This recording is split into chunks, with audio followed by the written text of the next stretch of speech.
out, Ben? No. Me neither. I guess there's two kinds in the world, Ben. People who move, people who stay. Ain't that true? No, that ain't true. Well, what's true? Oh, there's two kinds of people. Them going somewhere, and them going nowhere. And that's what's true. I don't agree, Ben. That's because you don't know what the hell I'm talking about. I'm an ex-citizen of nowhere. Sometimes I get mighty homesick.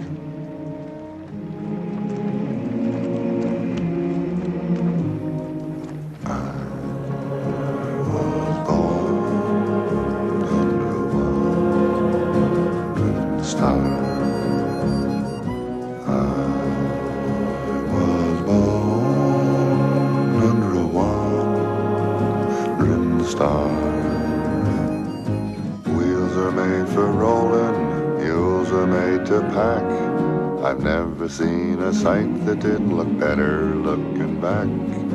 I was born under a wandering star.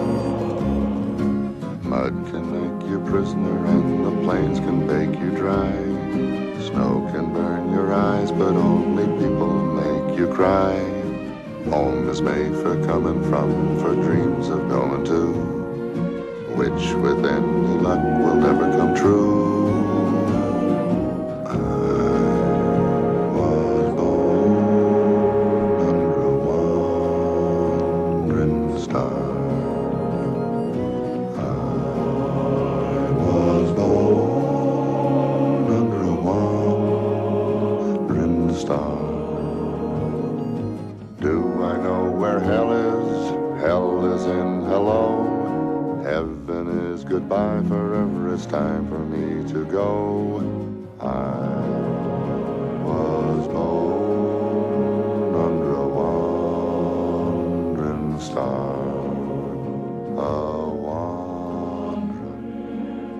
The dulcet tones of Lee Marvin singing probably 2 or 3 octaves below the lowest bass notes you can ever imagine. That's Lee Marvin singing Born Under a Wandering Star from the musical Paint Your Wagon, which also had Clint Eastwood singing in it. And we're actually not going to be talking about Lee Marvin tonight or Clint Eastwood or Paint Your Wagon, maybe a little bit, but that clip goes back to a show of Take Two in honor of Lee Marvin back to December of 2004.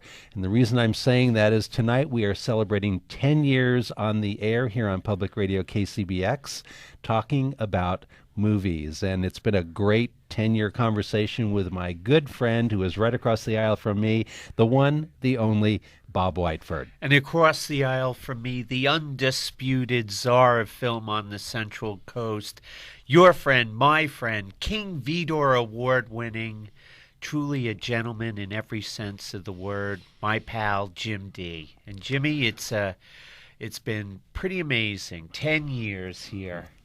Wow.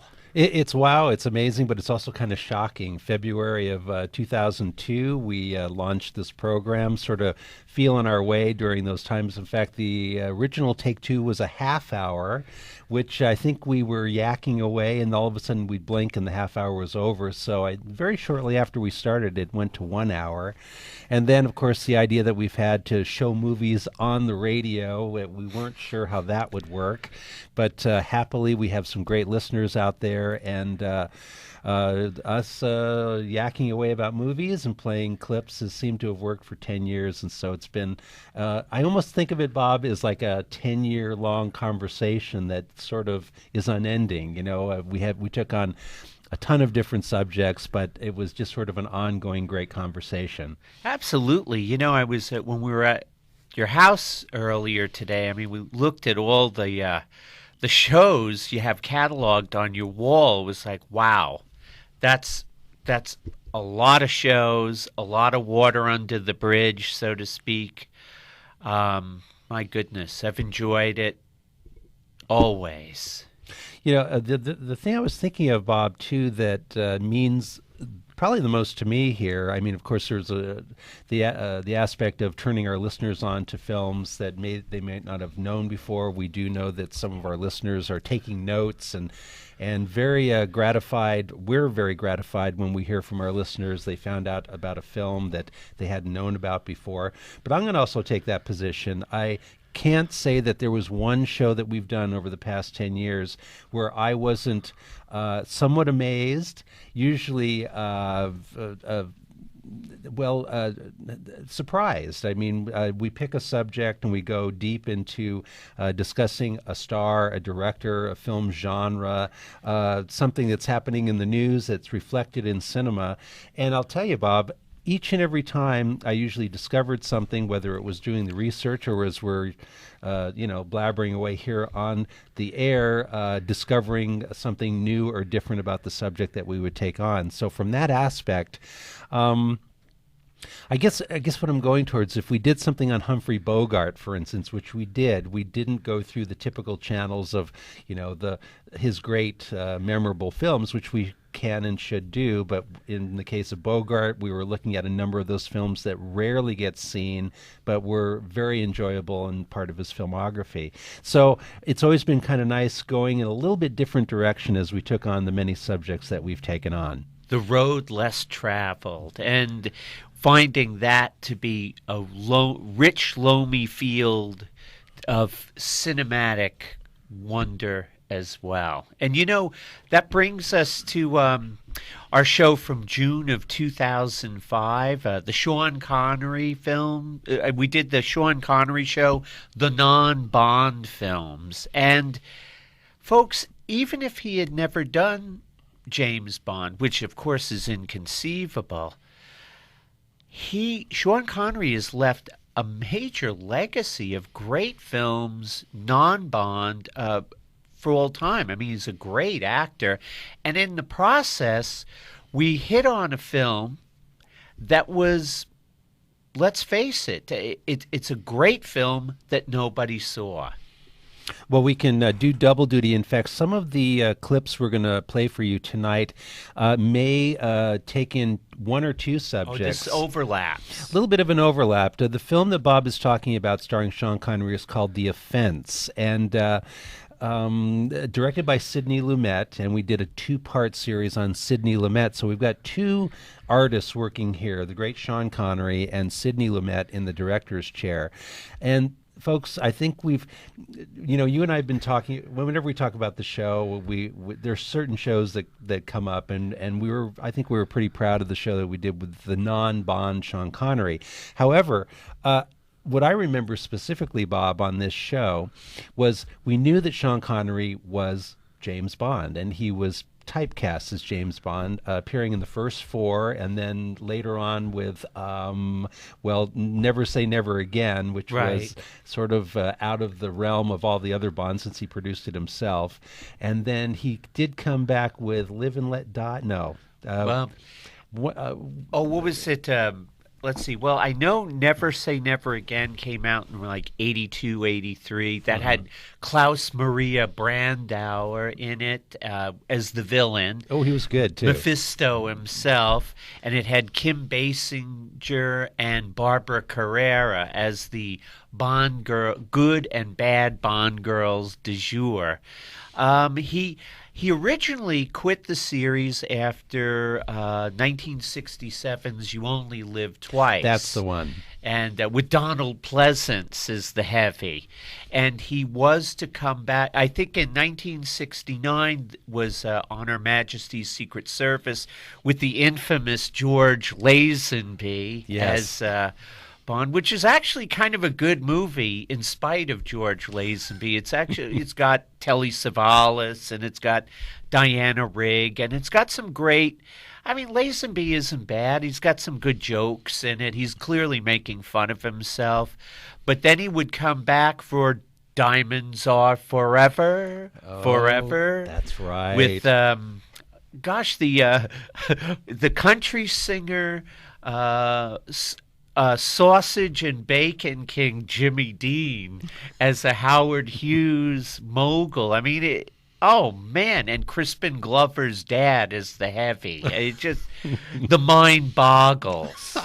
Well, it's interesting because what we're getting at here is the show that we did do on Sean Connery had nothing to do with James Bond. Nothing at all. And again, the discovery I made during that show, Bob, was the fact that I think Sean Connery was really trying to get out of being typecast. And we think of those Bond films, however, while the Bond films were being done and becoming hugely popular, he was starring in other films that were very non-Bond. And we come back to this film called The Offense, directed by Sidney Lumet, where Connery plays almost an exact opposite of James Bond. He plays a policeman, a detective, and yet the job is not only getting to him, it is absolutely driving him crazy because he's seeing so much crime, he's seeing so much decadence. Every single day he has to deal with the dregs of humanity, and, Bond would take this in his stride. That's what he really does. Sean Connery in The Offense is the exact opposite, a man who is at the breaking point of his job getting to him. Well, we listen to this clip. This is set off. I think he's set off by the assault on a young schoolgirl, and it's just the straw that breaks the camel's back. It's the final act of ugliness and depravity that has just pushed him over the edge. Now, we want you to listen closely to this clip because it's kind of quiet, but it is the slow mental breakdown that Sean Connery is experiencing in this film, The Offense. He is talking with his wife, and he's finally, letting it all come out. His wife is saying, you need to talk to me. You need to, tell me what's bothering you. And here's Sean Connery like you've never seen him before. This is from The Offense. Sean Connery, his wife is played by Vivian Merchant. Right. You wouldn't choose to talk to me. But I'm here. I'll listen. Please, I want to help. If I can help.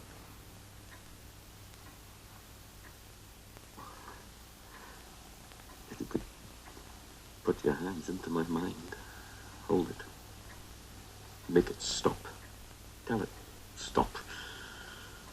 If you could somehow cut out the thoughts, the pictures, the noise, the endless screaming panic.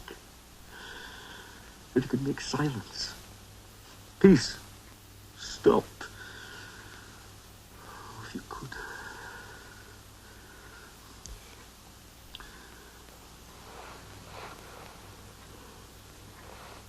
Talk to me. I'm getting gut-wrenching just listening to that. It's a very short clip, but I mean, it is Sean Connery as pretty much we've never heard him before. Of course, we always see him as the master of any situation, of course, the ultimate master and kind of a sadist when he's James Bond. Right. But in The Offense, I think Sean Connery shows a side of him that we hadn't seen before. And, Bob, you and I have come back to this film not only from a directorial standpoint. It's a great film in and of itself, whether or not Sean Connery is in it or not. But, I think we think of Sean Connery not as so much a great actor, but, a great celebrity. He is a superstar. But as far as being a great actor, or whether or not he could have taken on Shakespeare, for instance, I bet he would have done a great job. And, this film really shows another side to Sean Connery and the fact that he was and is a splendid actor. It's worth noting, Jimmy, this was actually the second teaming of Sidney Lumet and Sean Connery. The first one was in 1965, a film called The Hill, with a Beatle movie alum extraordinaire Roy Kinnear and Ossie Davis and Ian Bannon and Michael Redgrave about a British military prison, which also was very much a non-Bond film as well. And Sean Connery is a prisoner in a British military prison going up against a sadistic guard, played by, oh gosh, he used to be in the Avengers before Mrs. Peel. I forget his name. It'll come to me, but no matter. Also a great film as well. And boy, that was a lot of fun talking about that. I mean, the Sidney Lumet show and the non-Bond Connery show were like two of my favorites down the years. And that Bond Sean Connery show goes back to June of 2005 of the Take Two archives. We're going to move on now. We're just sort of going over the past 10 years of some Take Two shows, some of our favorites, although a lot of them were our favorites. But, Bob, we've talked about war quite a bit on this program. Not only war in traditional movies, we did an incredible show, I believe, on the Iraq War documentaries. That was a really tough show to do. Yes, it was. And it was also kind of invigorating and interesting, the fact that while the Iraq War was raging, that all these documentaries came out and really gave us a good picture of what was going on over there. However, back in March of 2003, we had a show simply entitled War, and we got a big kick out of opening up the show with this a film called Purple Heart, Dana Andrews in there. And I always love your take on this film and the fact that it's, well, shall we say, it's over the top. Oh, absolutely. This is, when they made movies during the war, World War II, that war, all the movies were a little, hokey and over the top. The enemy was always over the top. The Japanese were always evil with Coke bottle glasses, and the Germans were always handsome but brutal and vicious. And, back in the time when we did this was maybe, I don't know, a week or so before the outbreak of hostilities in Iraq. And I remember those late February 2003, early March 2003 was a pretty supercharged and very uneasy time. And it's interesting. It's not that long ago. It's 9 years ago, and we were even a little nervous just talking about war movies. And I think it's safe to say that at least where I'm sitting, it's like the show for me, that particular one was really, I had war jitters. I had very bad feelings about this. I know you did too. And it seemed almost therapeutic to talk about war movies. It would seem like almost the opposite should have been. We should have been talking about romantic comedies or something. But some of this stuff was just so over the top, and I got like this weird vicarious thrill from it all, as opposed to going home and gnashing my teeth every night, going to bed, just going, I don't want this to happen. I don't want this to happen. And hearing Dana Andrews' speech in the in Lewis Millstone's 1944 classic, in parentheses, The Purple Heart, it's kind of like 30 Seconds Over Tokyo on steroids. They're Doolittle bomber, a bomber crew that shot down and captured by the Japanese, and we've got Dana Andrews as the captain, looking good in his uniform. We've got Farley Granger, who we did a show on not too long ago. We've got Richard Conte. We've got Sam Levine. We've got all the types. And the Japanese, of course, are all played by people like Key Luke, Richard Liu, who, of course, are all Chinese Americans. So it makes it even more wonderfully ludicrous looking back at it now. But in 1944, with the war, it was all about getting things wound up. And in a sense, back in March of 2003, that's what was happening to us, but in a slightly different way, media-wise. But this clip is always, he says the harshest things, but it always makes me smile and laugh because it's just so over the top. You just kind of you throw your hands up and go, "Whoa, this is almost hilarious. It's so crazy." Well, it's great that you put it in that context when we did the show back in March of 2003 because, the Iraq War, revving up very heavily, the saber rattling in full glory. And I guess this clip kind of, was reflective of what was going on there, even though this film is from 1944. Okay, brace yourselves. Let's hear it. Dana Andrews in Purple Heart. Captain Ross, is this your final word? No, Excellency. It's true we Americans don't know very much about you Japanese, and never did. And now I realize you know even less about us. You can kill us. All of us are part of us. But if you think that's going to put the fear of God into the United States of America and stop them from sending other flyers to bomb you, you're wrong, dead wrong. They'll come by night and they'll come by day, thousands of them. They'll blacken your skies and burn your cities to the ground and make you get down on your knees and beg for mercy. This is your war. You wanted it. You asked for it. You started it.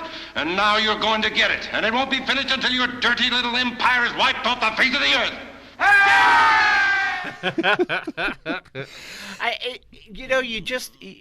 I can't help it. It makes me laugh because it's just so over the top. It's almost like pro wrestling, as I remember back then, the tension was so thick you could cut it with a knife everywhere you went. And we played this to open the show, and both of us were laughing, and it kind of got us loose. It really did. And I know it just sounds crazy, but that's how it worked. Yeah, no subtlety there. None. We're going to stay in the war genre because, as much fun as we're having with this film, Purple Heart, and again, doing some double duty here in our war show, and also our 4-part tribute to Stanley Kubrick, we must bring up one of the greatest war films of all time, in my opinion at least. We're talking about Paths of Glory with Kirk Douglas. And, Bob, in just listening to the clip that we're going to play for our listeners that we played actually in the war show, as well as our tribute to Kubrick, I mean, in a span of about 2 minutes or less, incredible dialogue of the, some of the constants that we see in war, especially coming out of the mouth of a general. And in this case, it's Adolphe Menjou, who is in a lot of films, but he's particularly chilling as the general in Paths of Glory. But, everything that Purple Heart was, sort of over the top in a way. Paths of Glory seems to be a war film for the ages, and there's so much incredible dialogue in this, and really getting to the core of perhaps the way a general thinks, or how removed a general is from the guys who are on the front lines. And Kirk Douglas as Colonel Dax. Colonel Dax. He's caught in the middle of this thing because he's in the front lines with the guys who are coming out of the foxholes and taking it really bad. And then the generals, of course, they're comfortable, and their view of it is entirely different. And in the clip that we'll be playing from Paths of Glory, it's almost as if the generals are, the people who go to the press and talk about what war is about, and and their big problem is the fact that they may take some criticism. I mean, it's really spelled out in this amazing Stanley Kubrick film, Paths of Glory. And I think it's worth noting, Jimmy, some of this dialogue, the dialogue here was written by the great crime pulp noir writer Jim Thompson. He actually had a short period of time where he was collaborating with Kubrick, The Killing with Sterling Hayden, and this film, Paths of Glory. And these words really resonate. A little bit of history there is the French general staff, like the British general staff during World War I, they were almost from another time. And they couldn't contemplate what was happening on the battlefield. They couldn't understand why cavalry couldn't advance through mud and through machine guns, because machine guns were new then, and rifled artillery, and how human wave attacks of infantry could just be stopped dead in their tracks. And they were, shall we say, I think the word hubris comes to mind. We certainly saw that during the Iraq War, too, where you keep doing the same thing over and over again, and it keeps going wrong, and you refuse to accept the fact that it doesn't work. And what happened during World War I, and this film touches upon it, is that in the trenches, the French in particular, the British to a lesser degree, their soldiers refused to go over the top because their generals were idiots. They were incompetent. And while this is true, it also meant that this film, Paths of Glory, was banned in France, I think until the early 90s. They weren't allowed to show it there. They were pretty ticked off about it. Wow. And this scene in particular really nails it. Here's a scene from Stanley Kubrick's Paths of Glory, and this was part of our tribute to Stanley Kubrick in 2009. And again, the general with the high-minded ideas of what heroism and cowardice are. I mean, just very simply, Paths of Glory is about an attack that didn't go well, and there's going to be some guys executed because of cowardice. And here we have Adolphe Menjou as the general talking to Kirk Douglas and his views, that's the general's views on what the soldiers should be doing. This is from Paths of Glory. Just apologize for not inviting you to join the party downstairs tonight, but I'm afraid that it's a dress affair. Thank you, sir, but I must confess that this is not entirely a social visit. Oh, come, Dax, let's not go over all that ground again. Though I must admit that, judging from the casualties, the efforts of your regiment must have been considerable. How can you understand that and allow these men to be shot tomorrow? Oh, come, Colonel, you're choosing to take a rather simple view of this thing. The attack was impossible from the start. The general staff must have known that. Colonel Dax, we think we're doing a good job running the war. You must be aware of the fact that the general staff is subject to all kinds of unfair pressures from newspapers and politicians. Maybe the attack against the anthill was impossible. Perhaps it was an error of judgment on our part. On the other hand, if your men had been a little more daring, they might have taken it. Who knows? In any case, why should we have to bear any more criticism of the failure than we have to? Aside from the inescapable fact that a good many of your men never left the trenches, there's the question of the troops' morale. Don't forget that. The troops' morale, sir. Certainly. These executions will be a perfect tonic for the entire division. There are few things more fundamentally encouraging and stimulating than seeing someone else die.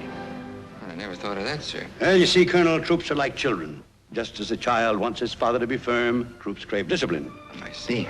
And one way to maintain discipline is to shoot a man now and then. May I ask, do you sincerely believe all the things you've just said?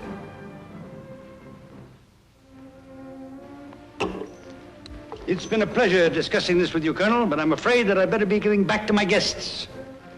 Forgive me for having kept you from your party.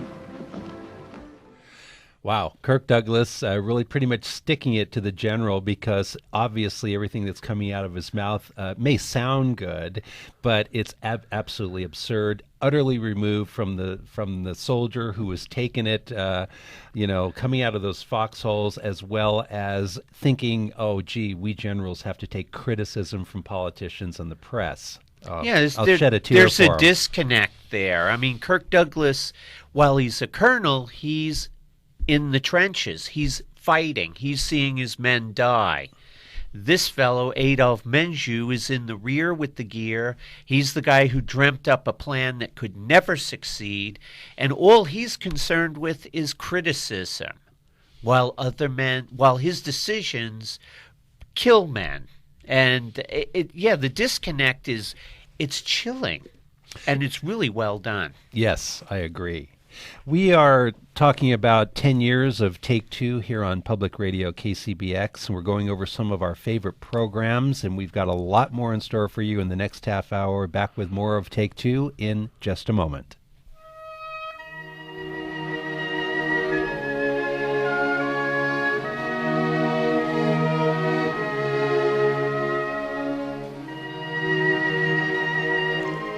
You're listening to Take Two on public radio for the entire Central Coast of California.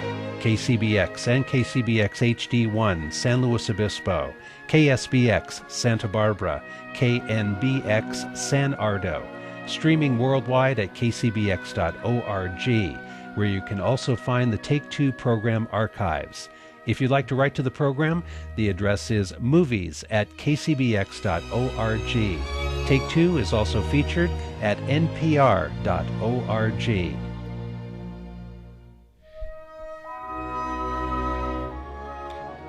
Take Two is sponsored by the 2012 San Luis Obispo International Film Festival.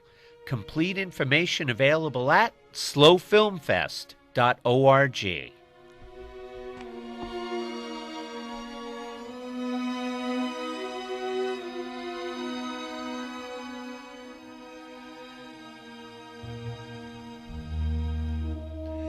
We're back on Take Two, the movie program, and across the aisle from me, my good friend Bob Whiteford. My name is Jim Dee, and February of 2002, we went on the air. It's now 10 years later. Bob and I are looking back at some of our favorite programs, although, Bob, I will keep saying it, all the programs are some of my favorites. We had a great ongoing conversation about movies for the past 10 years. And in September of 2010, we did a program on the wonderful Patricia Neal. Boy, it was sad to see her go. And here again, Bob, I'm being repetitious tonight a lot, but going into the filmography, to the work of Patricia Neal, I remembered a handful of films, but realizing all the films that she did, all the great stars she worked with, she was really quite a force to be reckoned with. And that was a great show, just looking at a lot of her work, as she was quite beautiful and really had an extremely unique personality on screen. I really enjoyed doing that program of Patricia Neal back in September of 2010. I agree, Jimmy. You know, I think about some of the films she did, HUD, holy cow, The Fountainhead, a film we talked about last night, The Breaking Point with John Garfield, always had In Harm's Way with John Wayne, and, of course, a film we'll be talking about briefly in a few minutes, The Day the Earth Stood Still with Michael Rennie.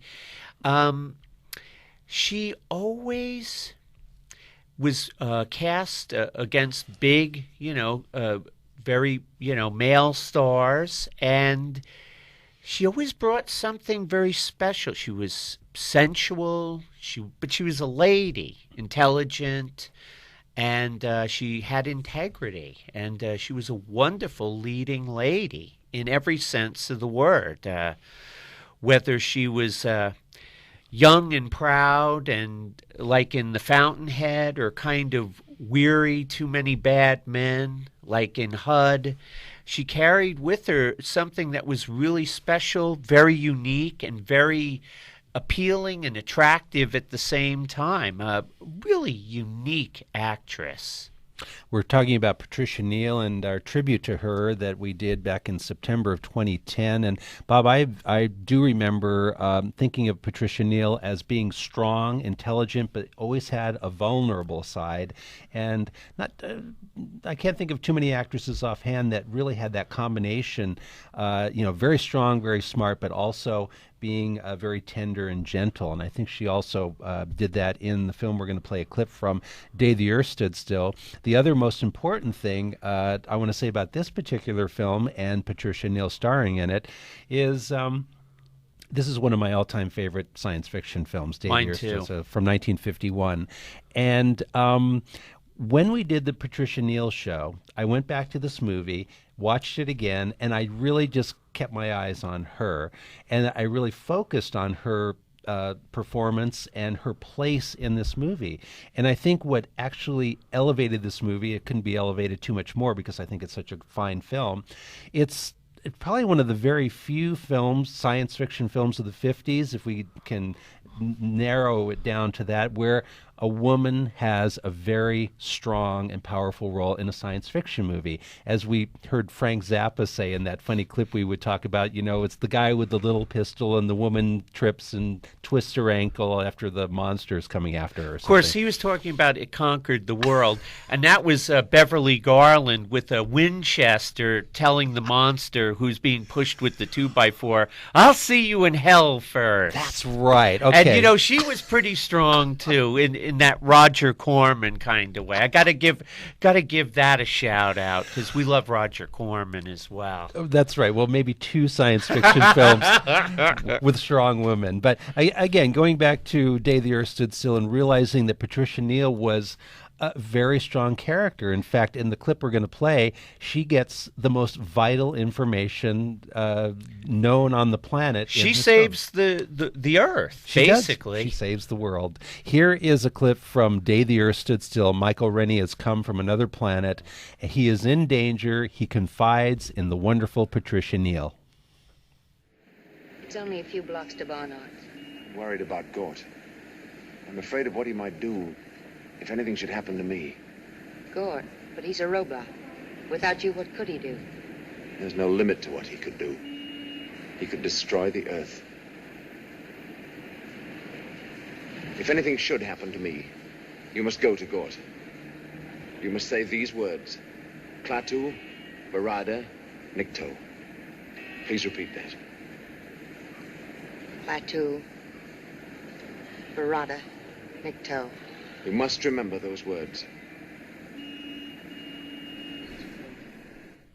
That's from Day the Earth Stood Still, and of course those incredible words that Michael Rennie tells Patricia Neal, like you said, Bob, saves the world from Gort pretty much destroying the place. And again, going back to science fiction films of the 50s, other than from It Conquered the World, women had sort of a secondary place against, of course, the military, who were called in first thing to take care of the big ants or the big scorpions. When science lets us down. But Patricia Neal is really, the star of this movie next to Michael Rennie, and she does a great job. And it's funny, Bob, I do remember, I enjoy this film. It's one of my all-time favorites. And then I gave it a whole new viewpoint when we when I looked through Patricia Neal's eyes watching this film, and she's fabulous in it. Well, you know what's cool about this movie, Jimmy? This is an A-list film, or what they would call an A-list film back in the day. This is like the 20th Century Fox A-team. Michael Rennie was a huge star then. Patricia Neal, huge star. The other male lead, Hugh Marlowe, big star back then. He was in All About Eve. This is, I think, the movie he made afterwards. So the credentials are there. Directed by fellow King Vidor Award winner Robert Wise. So it's like it has real credentials. Screenplay by... what's his name? He wrote Patton too and won a screen. Edmund H. North. Yes, thank you, Jimmy. So it's good credentials there. And we don't have the dates of when we did our tribute to Robert Wise, so here's another overlap in the fact that we did do I believe a 2-parter on the great director Robert Wise, who not only did Day the Earth Stood Still, but films like West Side Story, Sound of Music, a ton of others. So I'm not sure what year we gave tribute to Robert Wise, but if you go to kcbx.org, you can find those shows, and had a real good time going through the career of Robert Wise. Well, while we're in the science fiction genre, it was November of 2008 where Bob and I took on a guilty pleasure. We did a 2-part show on giant monsters, and hey, we're getting into the area that we love, whether it's some great stop motion animation from Ray Harryhausen or a guy in a rubber suit. And if we want to talk about a guy in a rubber suit, we want to go back to a very interesting film from the mid-50s, which actually has 2 versions. And just from that standpoint alone, it's worth going back to the very first Godzilla film. Now, I know there's a ton of these things made, and whether it's Godzilla and Mothra or all this other stuff, you go back to that very first Godzilla film from about 1954. The original film released in Japan, had a much darker tone. We had also, we're talking about the atomic bomb. We're talking about Japan post-World War II. And if you think about the monster of the hydrogen bomb, that was sort of a metaphor with Godzilla. The original cut of this film really got into this sort of nuclear question. The film, though, Godzilla, that we saw here in the United States was entirely different. It was recut, reshaped, and Raymond Burr is inserted. And what is, I think the reason we wanted to bring up Godzilla, not only did we talk about it on our Giant Monsters program, but it's really interesting the fact that now that viewers can see both versions, and you can see how the American editors played with this film, and it's really an absolutely different film than what was shown in Japan. So now you can see both versions, the original and the Americanized version with Raymond Burr. I was going to say as Steve Martin. Steve Martin. He won't do that Egyptian dance, I don't think. But you know what's great about this, Jimmy, and I'm glad you brought that up, the Japanese version compared to the kind of butchered, badly dubbed, edited down, American actors inserted versions that we grew up with. Mm-hmm. The original Japanese versions of Godzilla, I think of War of the Gargantuas with Russ Tamblyn. God knows why. But, when you see them in the original Japanese versions, they're totally different. I mean, as you said about Godzilla, or Gojira, as it was called, it's a totally different film. The metaphor for the hydrogen bomb, and Japan had been the only place that had been bombed with an atomic bomb. So they have a whole other perspective on things, and the monster's more of a metaphor for dread and destruction. And, they were annihilated, even with conventional weapons. Dana Andrews got his wish where they were concerned, where the Japanese were concerned. And oddly enough, you can make the switch from Dana Andrews' hokey speech to Godzilla 10 years later. This is that country dealing with the blows they took. The country was completely destroyed, and it took a giant prehistoric dinosaur to kind of put it all together. And, when I think of Gojira and I think of War of the Gargantuas, War of the Gargantuas was shot in Toho scope, beautiful cinema scope, beautiful color. It had an intro theme, it had an intermission, and it had an out. I forget what they call it, but the screen goes blank and there's an out theme. I forget the term for it, but it was a road show film, so it was huge. And seeing it in their own natural way was really cool. When we think about Beast of 20,000 Fathoms, the giant behemoth, one of our favorites, Gorgo. It's nothing quite like seeing a giant monster come and really letting a big city have it. Well, it was back in November of 2008. We devoted a couple of shows to giant monsters. You can visit those again. And we did start with, I think, the original King Kong, and we went through a whole bunch of giant monsters. It's a fun couple of shows. Well, we aren't going to get completely out of the so-called sci-fi horror genre, because not only on the program over the past 10 years have we enjoyed the masters like Martin Scorsese or Stanley Kubrick or John Huston. We, of course, like to go to the entire other end of the spectrum with our love of schlock and the no-budget movie. We've done a two-parter with Roger Corman. We also did a show on William Castle, also the same show. We talked about Russ Meyer. That's right. We go back to August of 2006, where we just delighted ourselves going back to Russ Meyer and William Castle. William Castle we're going to focus on here a little bit. Here's a guy who, spent no money on the movie, essentially. Films like 13 Ghosts, where you get the viewer, where it flashes up on the bottom of the screen, use viewer, and then you can see the ghosts. I remember going to see it as a kid. This is the guy who wires up the seats and gives you a little zap to scare the heck out of you. And we'll talk about, we'll have William Castle tell us about that. We've played clips from the film Matinee, which is all about William Castle. But here's a guy, the ultimate showman. This is the guy who has the nurse out in the lobby to make sure, or, you sell some life insurance because after you see the movie, you may be scared to death. And we love this guy. It was a lot of fun resurrecting some of the William Castle films on that show in August of 2006. And yeah, we love this guy. Oh man, The Tingler, House on Haunted Hill. Holy cow. 13 Ghosts, Mr. Sardonicus, and a nice cameo in Rosemary's Baby, which he produced. Yes. The Busybody. Oh, boy. Yeah, he, not a bad filmmaker. His films are actually pretty, as movies, they're not bad. Kind of like Roger Corman. They tend not to they run just right. Very rarely is he at 90 minutes. I Saw What You Did. I think that was maybe the longest film I can recall he directed. I think that clocked in at 87 minutes.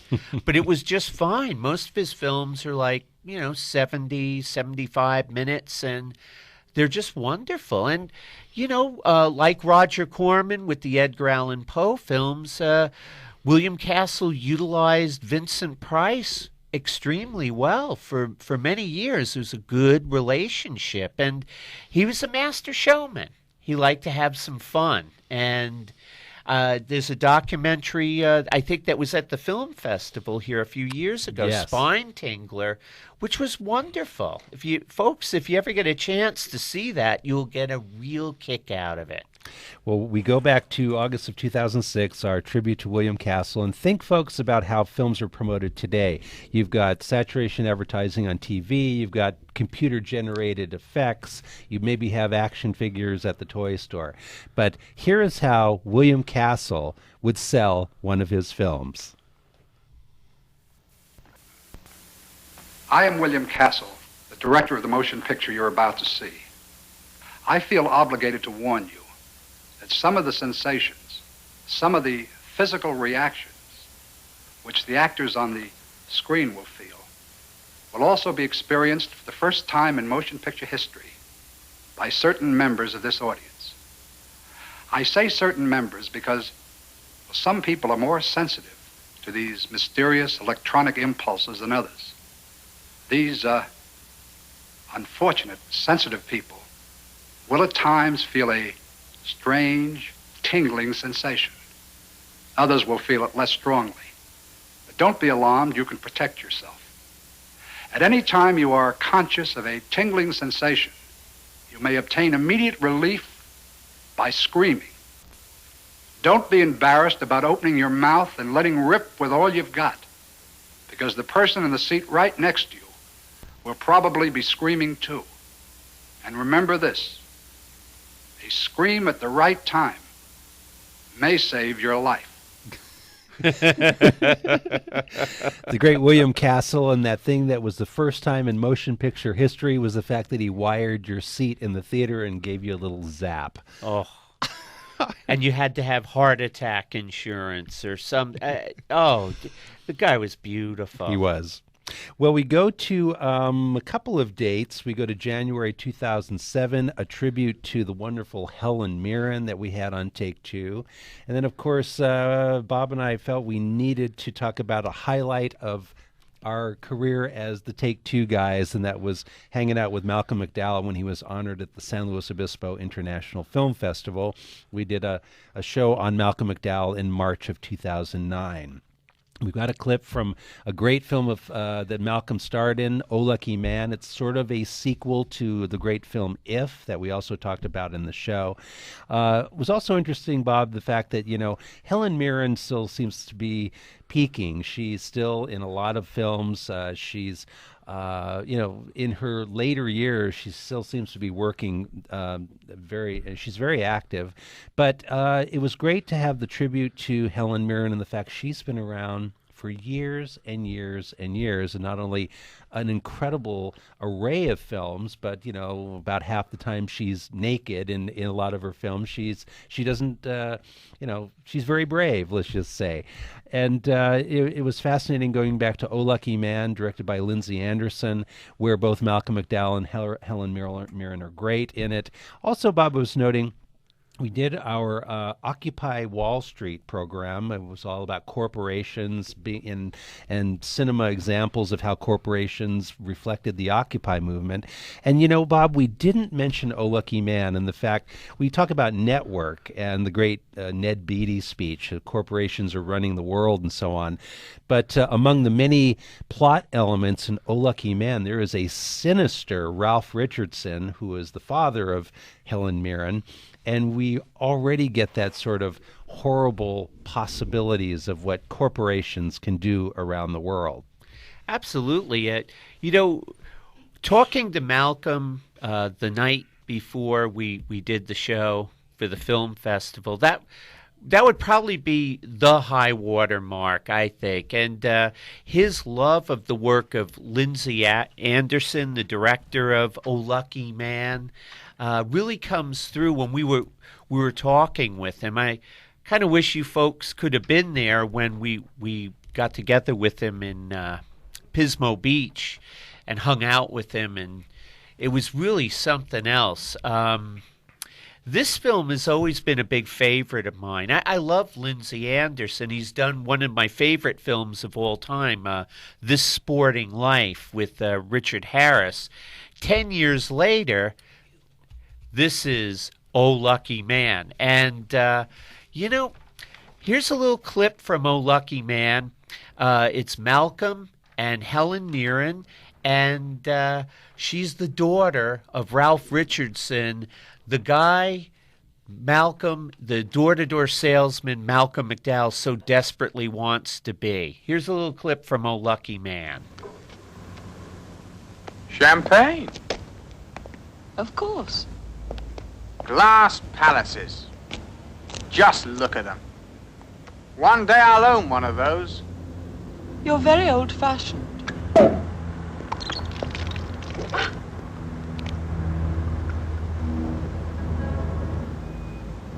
What do you mean I'm old-fashioned? Well, all this stuff about money and owning things. If you want something, just take it. I always do. Where'd you get this from?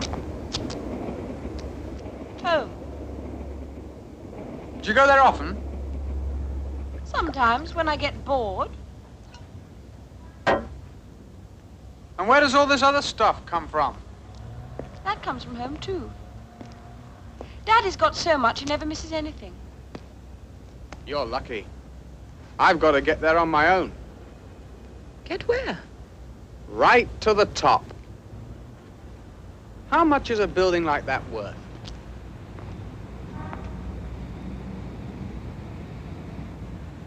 The ground rent is £800,000 a year. It costs 10 times that to build. And every 3 months its value increases by 20%. How do you know? My father owns it.